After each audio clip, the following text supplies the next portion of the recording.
Welcome back to We Talk Boxing. And today I'm going to be discussing the up and coming fight between Ryan Garcia and Javier Fortuna.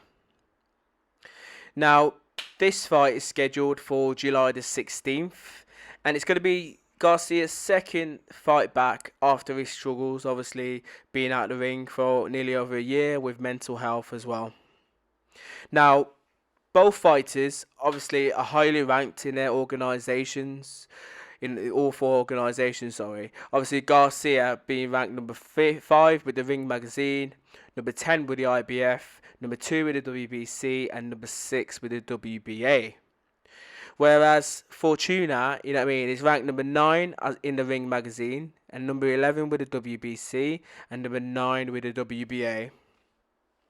You know what I mean? So I feel as if this is a good matchup. You know what I mean? Garcia is taking on another fighter who is again ranked in, the top 15 in a couple of organisations, but also ranked in the ring. The Ring Magazine rankings as well. So is there. So it's a decent, credible opponent. Sorry.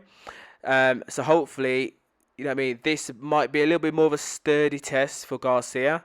But if he does come through it, with flying colours, then, the only way is up, really. And again, he just has to keep testing himself against those bigger and better fighters in the lightweight division. Now, Ryan Garcia is the younger man in this fight, being only 23 compared to his opponent, who is 33. So he's 10 years younger than his opponent that is challenging as well. Now, his record, Ryan Garcia, is a good, excellent record. Do you know what I mean? On his record, having 22 fights with 22 fights with 22 wins and 18 KOs to his name. Do you know what I mean? So again, his record speaks for itself, really. His KO percentage is very high. It's 82%. So he's got more KO percentage compared to his opponent as well, who's got a 61 KO percentage rate. And he's obviously the taller man in this fight as well. You know what I mean? He's got a 3.5 inch, give or take, height difference between him and his opponent. And he's also got the bigger reach advantage as well, with a 1.5 inch reach advantage, which is, again, quite a lot in this fight. So all the advantages straight away go to Garcia. His opponent, on the other hand, like I said, he is the older man. Do you know what I mean? His boxing record, again, it's a good one as well. You know what I mean? He's had 37 wins with 3 losses to his name. One of those losses that he did sustain, was a KO loss as well. But he's also got a draw in his record. And his KO percentage, so his KOs that he's got in his record are 26. So again, he's got a fairly decent KO record as well. Do you know what I mean? So he can punch a little bit. So obviously Garcia has to watch out for, maybe early on he has to watch out just to make sure that, doesn't really get caught with anything too silly, really. But when you're looking at their records, the caliber of opponents that they've been in with, Garcia, has fought against some good opponents such as Tiago and obviously Campbell as well, who are decent level opposition. However, obviously Fortuna, has fought against some good level opposition as well, such as, Miguel Zamunda, obviously Brian Vasquez, Robert Easter, and Joseph Diaz as well. So they're just a couple of names that I've seen, that he's fought against, and, he's got wins against some of these guys as well, so it's quite good. Do you know what I mean? So is a decent level opposition for Garcia at this particular moment in time. Now, obviously, do you know what I mean? Most boxing fans at this stage would love, to see Garcia in there with some of the bigger names in the division. Do you know what I mean? Such as your Tank Davis, your Devin Haney. Again, Teal, but Teal's moved up the division now.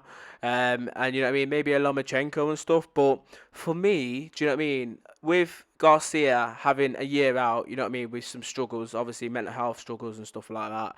I think the only way is up. And I feel as if, his team have to try and just rebuild him gradually by giving him some good level opposition. But, that not going to cause him too much harm unless, obviously, he's caught slipping.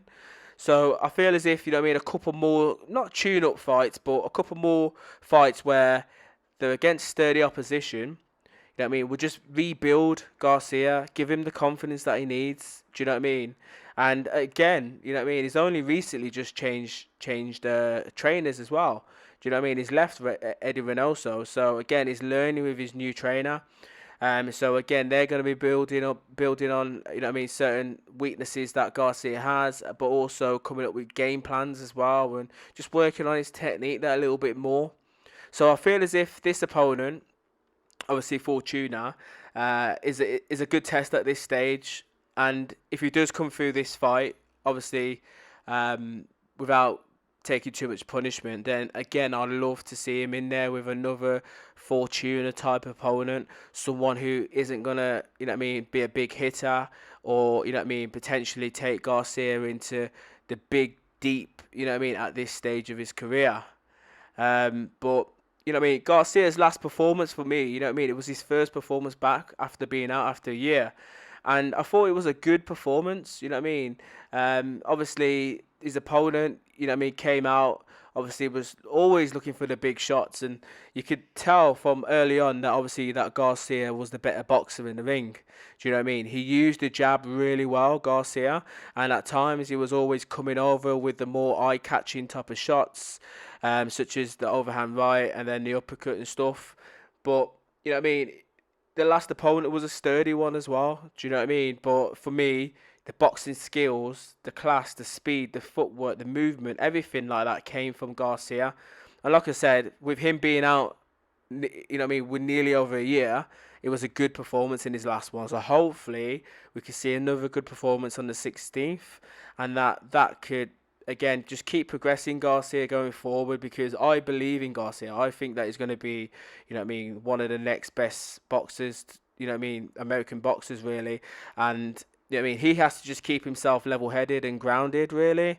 And I think he could achieve, you know what I mean, some of the heights that obviously Oscar De La Hoya potentially achieved in his career. But my predictions for this fight are that I feel as if it's going to be a Garcia win and a Garcia stoppage, potentially in within 8 rounds. Do you know what I mean? And I also think that his opponent might get dropped a couple of times. You know what I mean? Because of that hand speed, and a lot of the time it's not the power that hurts the fighter, it's the speed. You know what I mean? If they can't see it coming and it's delivered with speed on the button, you know what I mean? It's sometimes you don't see it and you just get put out really. But anyway, let me know what your guys' thoughts are about this fight, and how do you see it going? You know what I mean? And who do you think's going to win the fight and how? So please subscribe, like, comment, and share for more boxing related content. Bless.